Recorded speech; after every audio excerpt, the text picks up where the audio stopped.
Geopolitics और जियो trend के circle में जो बात पहले धीरे धीरे कही जा रही थी, अब वो खुलेआम कही जा रही है। जापान ने चाइना से कारोबार समेटने वाली अपनी कंपनियों के लिए आर्थिक पैकेज का ऐलान कर दिया है। कोविड-19 के खिलाफ बड़ी लड़ाई में उलझे अमेरिका के बड़े राजनेता और कांग्रेस सदस्य धमकी दे रहे हैं कि अब चाइना पर अपनी निर्भरता कम करनी ही होगी। वहीं ब्रिटेन में तो चाइना से संबंध ही तोड़ लेने वाली रणनीति पर काम करना शुरू कर दिया गया है। जर्मनी, फ्रांस और कनाडा ने अपने यहाँ चीनी निवेश को बिल्कुल सीमित करने का ऐलान कर दिया है। तो इटली के लोग चाइना को दुनिया का दुश्मन नंबर 1 बताने लगे हैं। खतरा भारत के लिए बड़ा है, क्योंकि मौका देखते ही चीनी कंपनियों ने भारत के सबसे बड़े प्राइवेट बैंक HDFC में करोड़ों शेयर खरीद लिए हैं। हालांकि भारत की पॉलिसी पहले से ही बहुत सख्त है। आम बजट 2020-21 में वित्त मंत्री ने पहले ही ये मंशा जता दी थी कि भारत चाइना पर तमाम रोजमर्रा के उत्पादों के लिए अपनी निर्भरता खत्म करेगा। इस बारे में दुनिया में चल रही कवायदों को देख भारत सरकार आगे भी नीतियों में बड़े बदलाव की तैयारी में है। लिहाजा ज्यादा फायदा तो नहीं उठाया जा सकता है, लेकिन कोरोना से निपटने के बाद पूरी दुनिया चाइना से तगड़ा बदला लेने के मूड में आ गई है।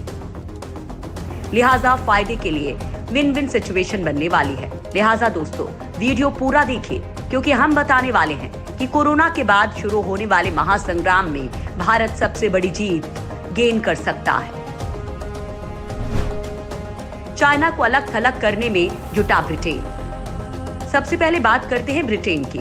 अमेरिकी राष्ट्रपति डोनाल्ड ट्रंप के बाद अब कोरोना को मात देकर फिर से काम पर लौटे ब्रिटेन के प्रधानमंत्री बोरिस जॉनसन भी चाइना को विश्व बिरादरी से बेदखल करने के संकेत दे चुके हैं। बोरिस जॉनसन के ये संकेत यूं ही नहीं है। बोरिस जॉनसन ने कोरोना वायरस के फैलने के कारणों का पता लगाने के लिए कोबरा इंटेलिजेंस यूनिट का गठन किया था। बोरिस जॉनसन को कोबरा कमेटी ने रिपोर्ट दी है कि ब्रिटेन को चाइना के साथ संबंधों का दोबारा मूल्यांकन करने की जरूरत है। वे चाहते हैं हाईटेक और रणनीतिक उद्योग में चीनी निवेश पर नियंत्रण होना चाहिए। ब्रिटिश कूटनीतिज्ञ और चाइना में काम कर चुके चार्ल्स पार्टनर का कहना है कि लंदन पेइचिंग के रिश्ते पर दोबारा विचार की जरूरत है, क्योंकि चाइना इसे दीर्घ अवधि के लिए पश्चिमी देशों के साथ प्रतियोगिता के रूप में देखता है। ब्रिटेन में कोरोना वायरस से 10,000 से ज्यादा मौतें हो चुकी हैं। एक ब्रिटिश मीडिया रिपोर्ट के मुताबिक ब्रिटेन डिजिटल कम्युनिकेशन और आर्टिफिशियल इंटेलिजेंस जैसे हाईटेक चीनी कंपनियों पर प्रतिबंध लगाना चाहता है और फिर अपनी विभिन्न यूनिवर्सिटीज में चीनी छात्रों की छटाई करेगा।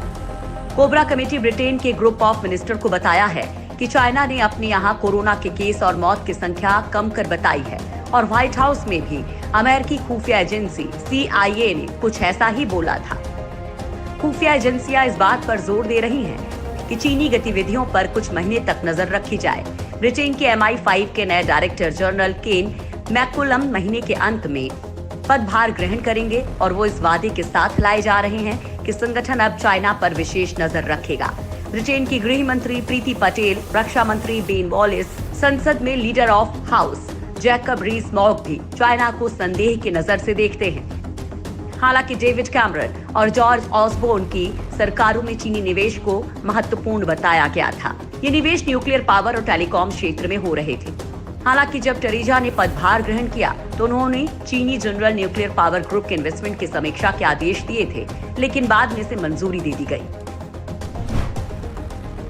चाइना से अपनी कंपनियां निकाल रहा जापान। कोरोना के समय बेशक चीन पूरी दुनिया में राहत सामग्री बेच कर मुनाफा कमा रहा हो, लेकिन जापान ने उसे बेहद जोरदार झटका दिया है।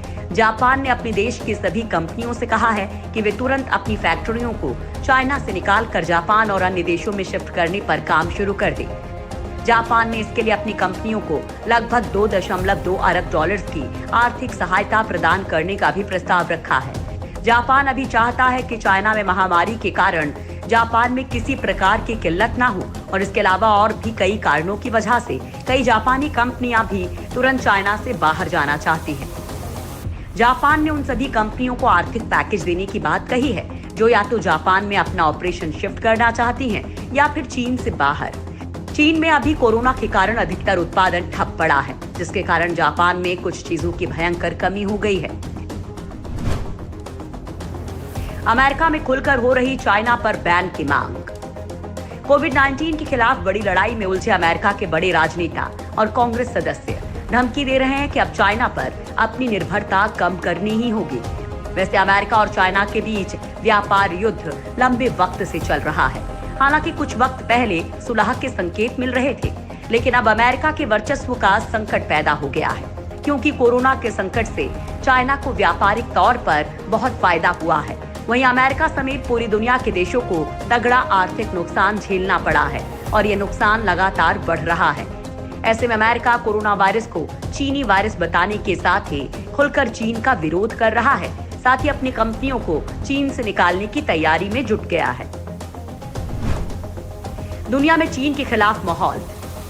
कोरोना से मात खा चुके बहुत से देश इस वक्त गुस्से में हैं, जो एक बार कोरोना संकट खत्म हो जाने के बाद बीजिंग से इसका हिसाब बराबर करने के मूड में हैं। इटली में तो चाइना के खिलाफ सोशल मीडिया पर ढेर सारी पोस्ट लिखी गई हैं। इटली में लोगों के बीच से चाइना से मुआवजा मांगने तक की बात सामने आ चुकी है। सीधे तौर पर इटली की सरकार ने तो चाइना के खिलाफ कोई कड़ा रुख अख्तियार नहीं किया है, लेकिन संभव है कि इस बीमारी से निजात पाने के बाद बड़ी कार्रवाई का मानस बना लिया है।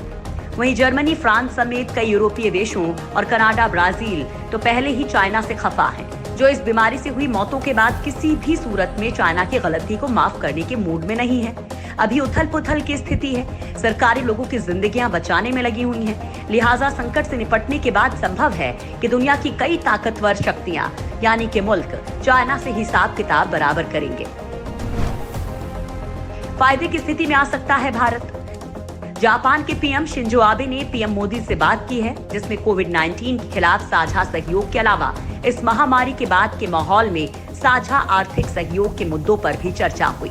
चूंकि चीन में काम करने वाली जापानी कंपनियों को वहां से अपना बोरिया बिस्तर समेटकर बाहर उत्पादन करने के लिए $2 अरब का फंड दिया है, लिहाजा वो भारत में ज्यादा से ज्यादा कारोबार स्थापित कर सकती हैं।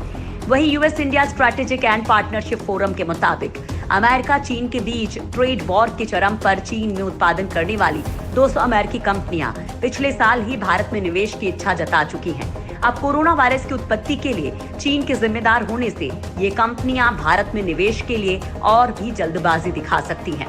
इलेक्ट्रॉनिक, मोबाइल जैसी जापानी और अमेरिकी कंपनियों को लाने में सफलता इसलिए भी मिल सकती है क्योंकि हाल ही में सरकार ने इन क्षेत्रों में निवेश के लिए 30,000 करोड़ से ज्यादा के पैकेज का ऐलान किया है।